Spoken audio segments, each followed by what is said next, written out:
veșnicie, în veșnicie, binecuvântat să fie Domnul Dumnezeu,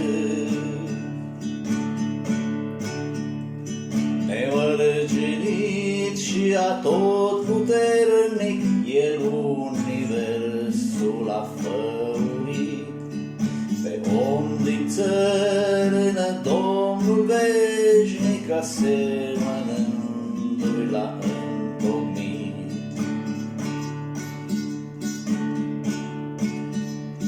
Din veșnicie în veșnicie, slăvit și lăudat să fie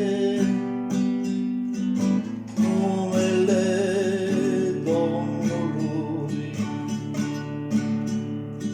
Ne este scutul, izbăvitorul și la nevoie de ajutor, lumina sfântă, învățătorul, Tatăl bun și îndurător.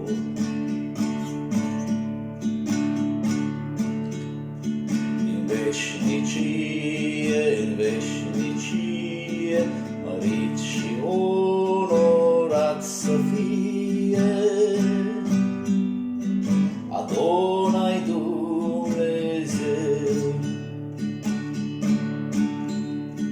El este pacea, este izvorul de viață veșnică dătător, este iubirea și adevărul,